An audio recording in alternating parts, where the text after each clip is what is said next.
Salam sejahtera untuk kita semua. Pelajaran sekolah sahabat dengan tema utama tentang kematian, hampir mati, dan harapan masa depan. Pelajaran ketiga, memahami sifat manusia. Selasa, 11 Oktober. Roh kembali kepada Tuhan. Bacalah Kejadian 2 ayat 7 dan Pengkhotbah 12 ayat 1-7. Perbedaan apa yang dapat Anda lihat di antara dua bagian Alkitab ini? Bagaimanakah mereka dapat membantu kita untuk lebih memahami kondisi manusia dalam kematian? Lihat juga Kejadian 7 ayat 22.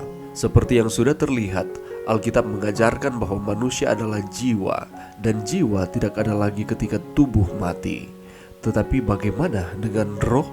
Apakah roh tidak tetap sadar bahkan setelah kematian tubuh?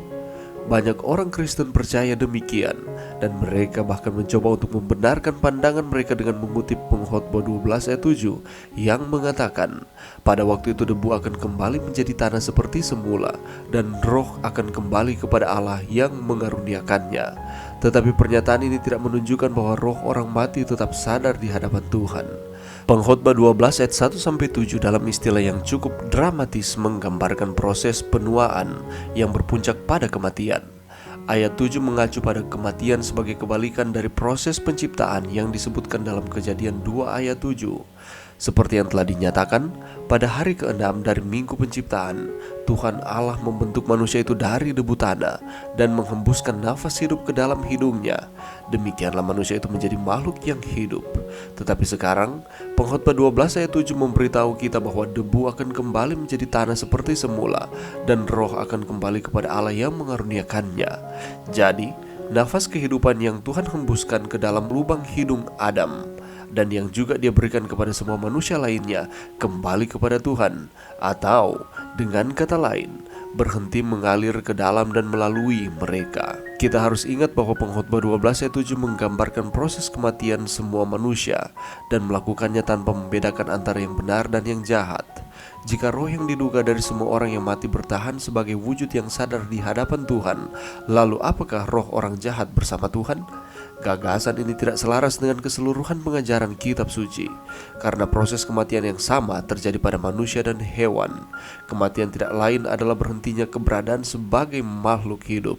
Seperti yang dinyatakan oleh pemazmur, apabila engkau menyembunyikan wajahmu, mereka terkejut. Apabila engkau mengambil roh mereka, mereka mati binasa dan kembali menjadi debu. Mazmur 104 ayat 29. Kita sering mengatakan bahwa kematian hanyalah bagian dari kehidupan. Mengapa itu sangat salah? Kematian adalah lawan dari kehidupan, musuh kehidupan.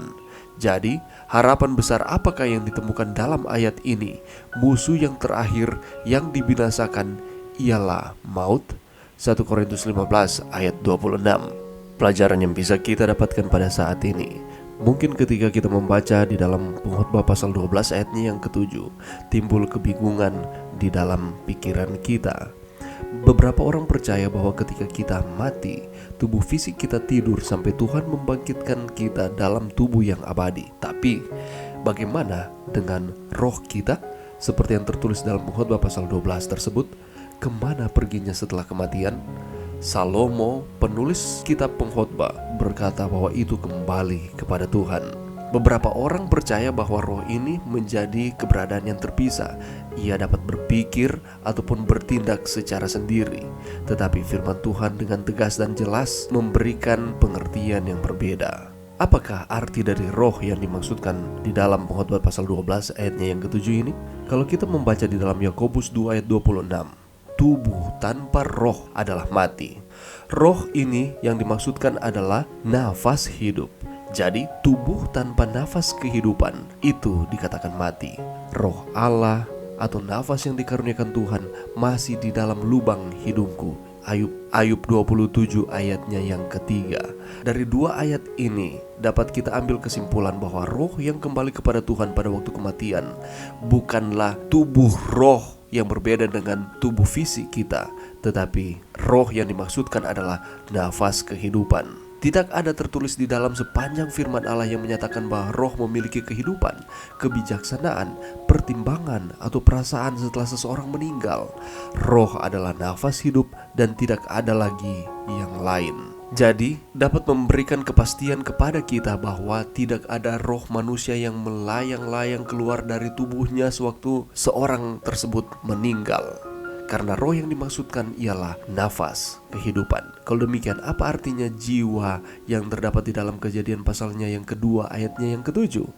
Di sana dikatakan bahwa ketika itulah Tuhan Allah membentuk manusia itu dari debu tanah dan menghembuskan nafas kehidupan ke dalam hidungnya. Demikianlah manusia itu menjadi makhluk yang hidup. Yang dimaksudkan dengan jiwa di sini adalah makhluk hidup. Jiwa selalu merupakan kombinasi dari dua hal, tubuh ditambah dengan nafas, sehingga kita bisa dikatakan kita adalah makhluk hidup oleh karena memiliki dua hal ini. Jiwa tidak bisa ada kecuali jika tubuh dan nafas atau roh ini digabungkan. Dan firman Allah mengajarkan bahwa kita adalah jiwa. Kalau kita melihat ada 4 orang, itu berarti ada 4 jiwa. Menurut firman Allah, jiwa bisa mati. Di dalam Yeskel 18 ayat 20 pelajaran kemarin, orang yang berbuat dosa itu yang harus mati. Manusia adalah makhluk yang bisa mati. Ketika Adam dan Hawa jatuh ke dalam dosa, maka manusia tidak memiliki tubuh yang baka, tetapi hanya Tuhan yang baka. Konsep bahwa jiwa manusia tidak bisa mati bertentangan dengan Alkitab yang mengajarkan bahwa jiwa manusia itu bisa mati. Tidak ada konsep kebakaan jiwa. Itulah sebabnya Pengkhotbah 12 ayat 7 sekali lagi, dan debu kembali menjadi tanah seperti semula, dan roh kembali kepada Allah yang mengaruniakannya. Mari kita terus bergantung sepenuhnya kepada Tuhan, karena Allah lah pemilik kehidupan kita. Mari berdoa. Terima kasih Tuhan atas firman-Mu pada saat ini. Kami berterima kasih karena kami memiliki Allah yang memiliki akan seluruh kehidupan kami. Bantu kami untuk kami terus bergantung sepenuhnya kepada Tuhan.